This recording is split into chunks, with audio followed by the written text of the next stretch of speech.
where the deuce and a half goes into Bastogne, like into the tailgate jump. You know, you jump on the boat. We're going to go into Bastogne and go bail everybody out.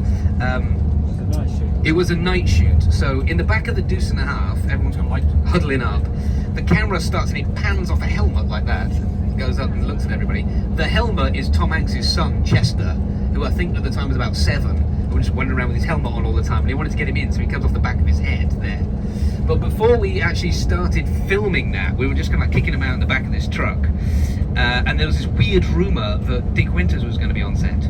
He'd come to see us all, and what happened, whatever time it was in the morning, it was like, he's here, and we were in the back of this deuce and a half, and the canvas went up like that, and there's this little guy, because they were all tiny, there's a little guy with Ivan Schwartz, who's huge, and it's Dick Winters, and he looks into the back of the truck, he goes sheet white, he says something to Ivan Schwartz, he gets in the car, and he goes back to the airport, goes back to America. That's it. He said he was like looking into a truck full of ghosts. So he was just in and gone in one moment. So that's my memory of veterans, but I don't know whether there's any others actually on the set.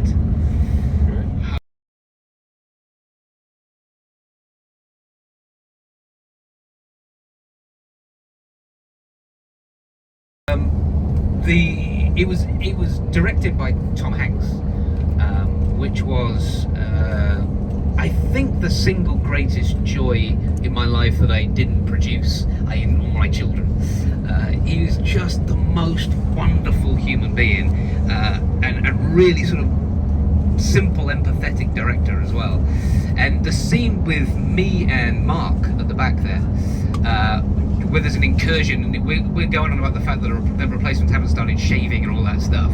Mark was actually on he was on the other unit filming a different episode, I believe, and so I got to rehearse that bit with Tom Hanks. So he read the lines, and Tom Hanks is a big guy, he's a big sort of burly-ish guy, and he just picked up the script like that and just physically transformed into this kind of like 20-year-old guy in front of me and gave me the lines straight away, and I just looked at him like, wow, you're really good, aren't you? So, where the bloody hell was I going with this? Yes. Episode 5. What's the show called, Ken? The Pacific. The Pacific. That's a good episode, episode 5 of the Pacific. So, I suppose the big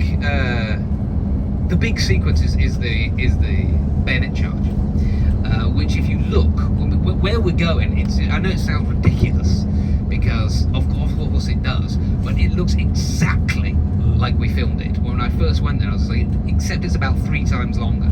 So these guys charge 3 times longer. Although I believe, Joris, were they running down dikes down the side rather than right down the middle of the Crossroads when they did the bayonet charge?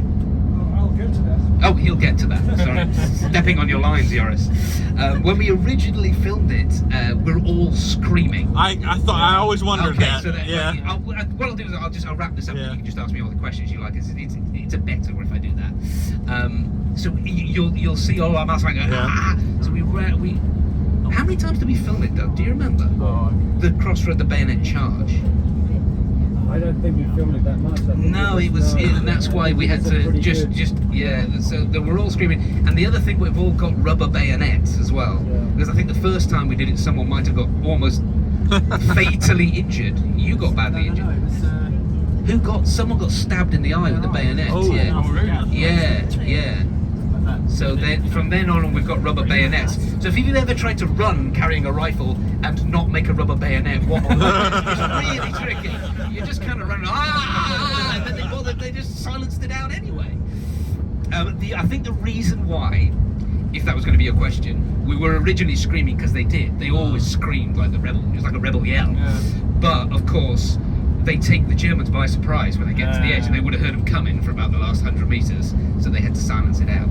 And there weren't machine guns shooting like there were in real time back then. And then in the series, it was all quiet.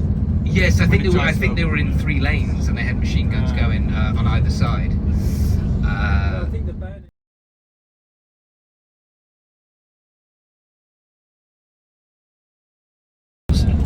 They all say, I only had a small part in the war, I don't want it to be about me, all the stuff. You know, they're very humble, proud men. But once they'd seen themselves on the screen, they were just like, "Hey, did you see me in that scene? That was awesome!" I was like, "Wait, what?"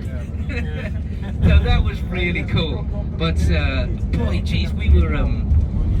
Premier Week in Normandy. Yeah. Do you want to tell the Premier Week in Normandy I don't start? remember much of it. Okay, so Maybe one good story. so there's a premiere, and it lasts a week, and HBO foot the bill to get all the cast, all the remaining veterans, and all their sort of family who want to come to a hotel on the Boulevard Haussmann in Paris for a week.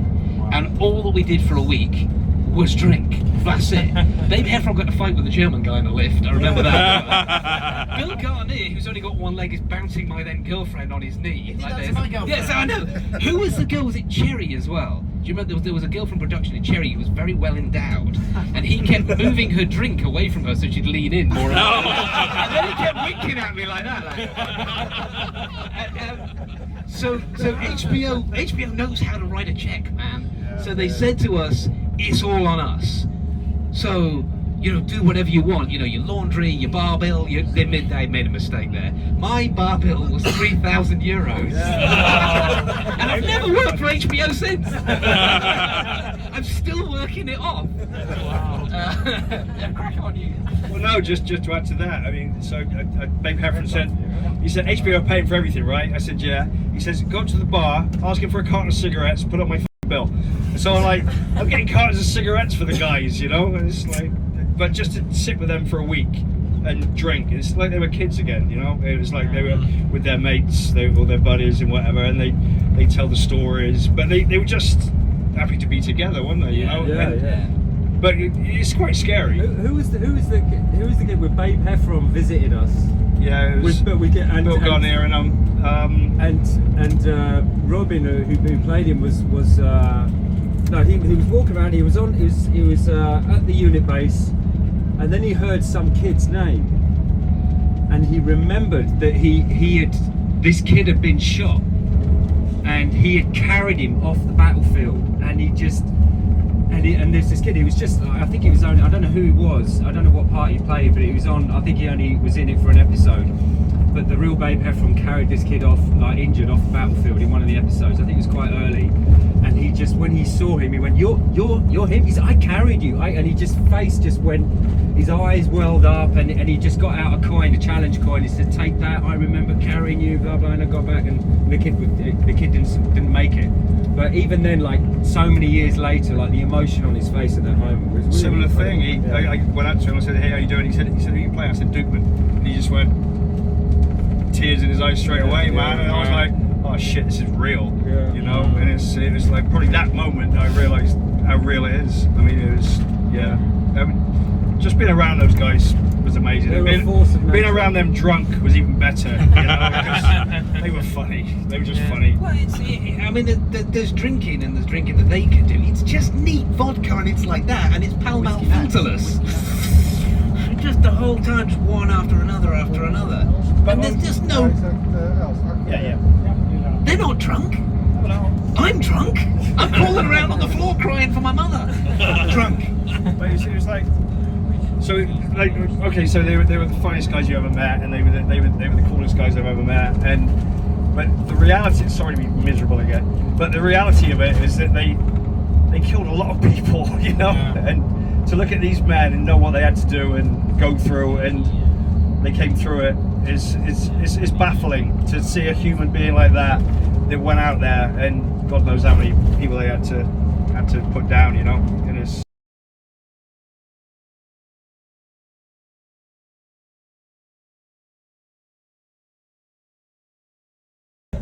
But no, I think the reason was, and I've heard him say it, or read that he said it, was that it was the most personal of Winter's stories.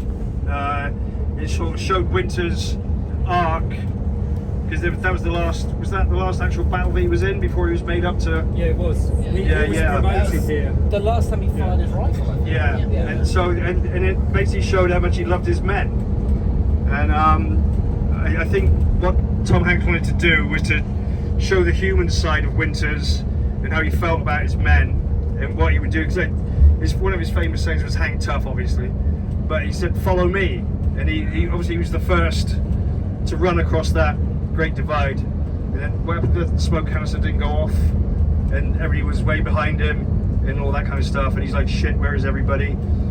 But and he said, and it was. I mean, Winters actually said later that he never really got the image of the young soldier, that when he led the charge and he made eye contact, and there was a second or two before he fired his gun into this young German trooper, and he never forgot that kid's face, and he never really got over it, and it's something that revisited him like much later in life after he left the war. And that's why, you know, the episode starts with a typewriter noise meshed in with a gun click.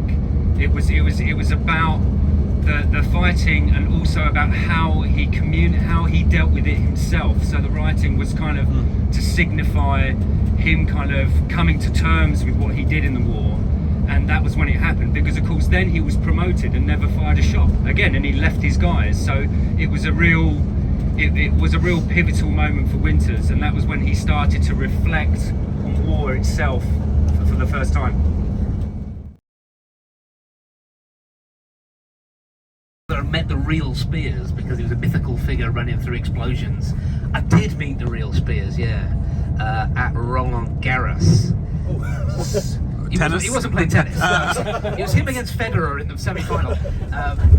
We had a dinner there, didn't we? A really nice dinner at Roland Garros. I think it might have been the last night of all that premiere stuff, and Spiers was there. And yeah, he did have an aura about him, I'll be honest with you. Yeah, he was kind of a scary little dude. I mean, like, it's weird, like all of the guys were, I mean, I'm tiny, and I put my arm around Dick Winters, and I said, "You're a superhero now."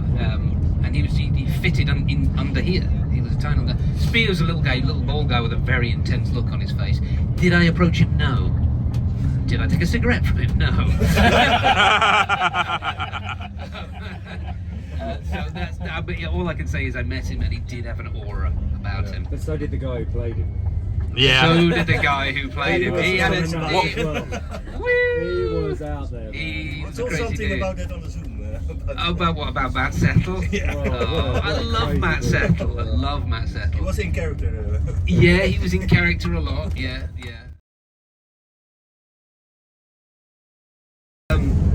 So when you're filming, you spend a great deal of time doing nothing. And the bigger the project, the more time you spend doing nothing, because it takes so long to set things up. So one of the things I like to do when I'm doing nothing is to ask other actors who's the worst actor they've ever worked with, or just the worst person they've ever worked with. And you get some interesting replies. I'm not going to tell you what they are, but when people ask me who was the worst person I've ever worked with, I would say the dog in episode 5 of Band of Brothers, Trigger, because that thing just hated me. From the time I was introduced, I'm a dog person now, but I was a cat person then, I think. From the time I was introduced to that dog, to the end of filming, as we're going towards the Crossroads, the thing just hated me. So we arrived, it was all night shoots.